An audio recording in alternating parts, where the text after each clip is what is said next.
ఈరోజు మనం ఘనంగా 75వ గణతంత్ర దినోత్సవం జరుపుకుంటున్నాం. ఎందరో మహనీయులు, ఎందరో దేశభక్తులు, మరందరో త్యాగతనులు పోరాటాలు, త్యాగాల ఫలితంగా మనం స్వాతంత్ర దినోత్సవం జరుపుకుంటున్నాం. ఒకరోజు ఈ దేశంలో తినటానికి తిండి, బట్ట, నివసించడానికి ఇల్లు కూడా లేని దయనీయమైన పరిస్థితుల్లోంచి ఈ దేశ యువశక్తి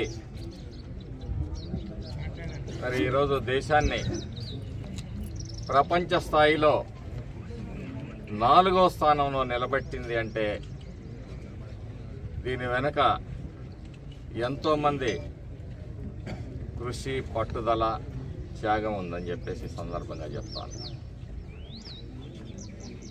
పెద్దలు అన్నారు ఆ రోజు, దేశం నాకేమిచ్చిందని కాదు, దేశానికి నేను ఏమిచ్చాను అని చెప్పేసి ఆలోచించాలి అని చెప్పేసి.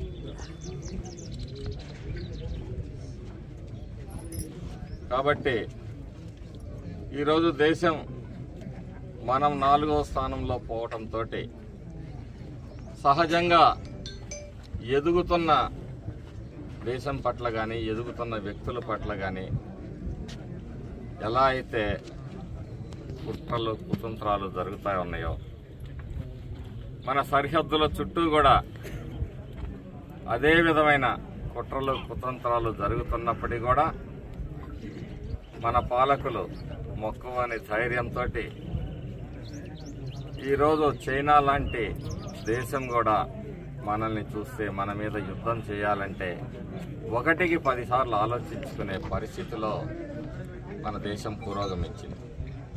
అన్ని రంగాల్లో, సాంకేతిక రంగంలోనే కాదు, అలాగే మరి ప్రొడక్షను, పారిశ్రామికంగా, రక్షణ రంగంలో కానీ అన్ని విధాలుగా దేశం అభివృద్ధిలోకి వచ్చిందంటే దీని వెనుక మన యువశక్తి ఏ విధంగా మరి పనిచేస్తూ ఉందో, మన యువ శాస్త్రవేత్తలు ఈ దేశాన్ని వైద్య రంగంలో కానీ లేదా కొత్త ఇన్నోవేషన్స్ తీసుకురావడం ద్వారా కానీ దేశాన్ని ముందుకు నడిపిస్తున్నారు.